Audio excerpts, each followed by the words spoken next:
No one can predict when it will happen. Someone enters your place of business with just one thing on his mind. I'm sorry, sir. I need to know who you're looking for. Tell me where the payroll offices are now. The sound of a very loud sound. I didn't know what it was instantly. Then I heard glass shattering and I saw the broken window, and I put two and two together and realized that something had just come through the window, and it struck me because at the same time I had a feeling on my body, and I realized I'd been shot. I crawled out the door of my office. Law enforcement was there. There was no need to respond. Law enforcement, marshals were already there. But on average, law enforcement won't be in the building when an active assailant strikes with no notice, which means you're going to have to take action on your own or with your coworkers until help arrives. There's no profile that we can give to the public that this is exactly what an active assailant looks like. It could be a person in a suit and tie. It could be a person with a jacket on. It could be a person with jeans. It could be male or female. So there's no clear definition as to what a person looks like. Law enforcement usually gets the call when this is going on after the fact. What we want to do is just inform the public as to options about running, about retreating to a hiding place, and about resisting. The first option, run. It sounds like the most obvious. Run away from danger, leave your valuables, and head to the nearest exit that takes you out of the building. They have formal attire, formal footwear. Understand that if you need to run, your best option may be to take off your shoes. Avoid taking an elevator. Use stairwells instead. Come to me, come to me! What awaits you outside may be out of the ordinary. Law enforcement with guns, even dogs. Come to me! Hands up! Hands up! They will ask you to keep your hands visible. You may also hear them giving you directions to get out of harm's way. Behind the van, let's go!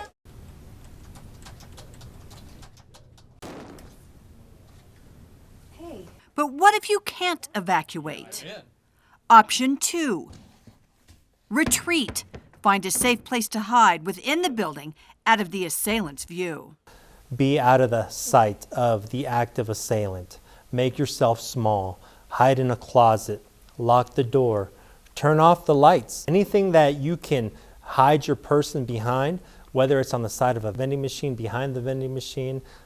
The idea is to hide and have something heavy in front of you, if possible, to protect you even further, like a door.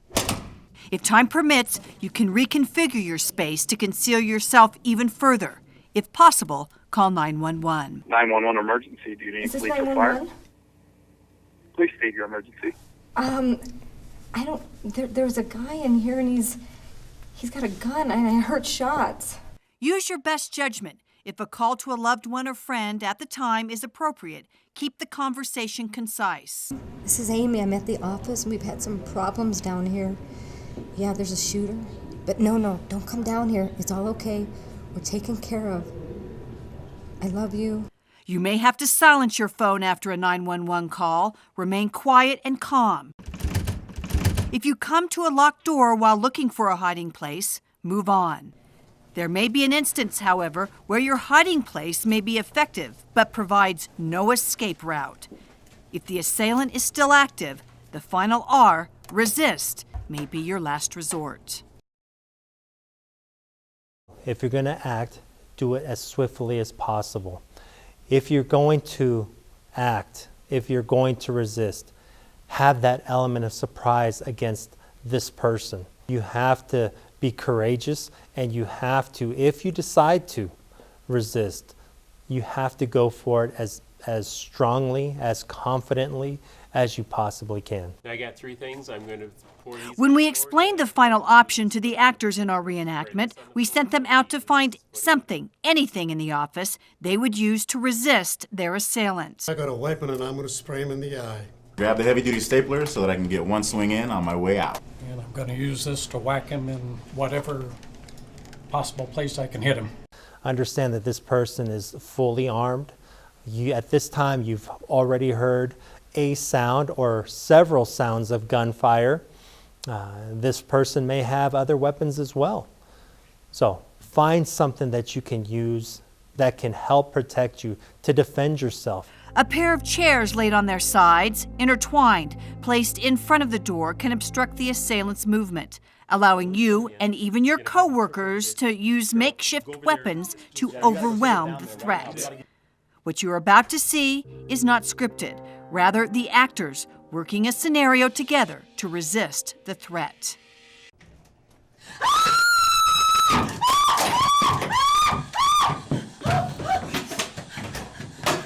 Law enforcement will arrive on scene, but it's important to remember what they look like and how they respond may be foreign to you. They may not look like what I'm dressed in. They may not have a uniform presence.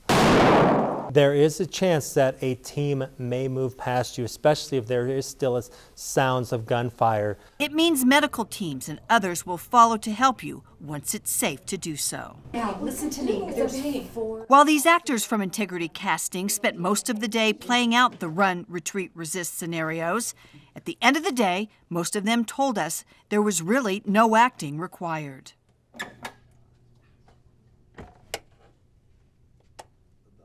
And it surprised a lot of people. It surprised them on how they were going to react. It surprised them on if they were going to step forward, if they were going to step back. And so it made a lot of people think about who they are and how they actually would deal with a situation like that. I think in the beginning I was more standing in the back, just, you know, playing it safe.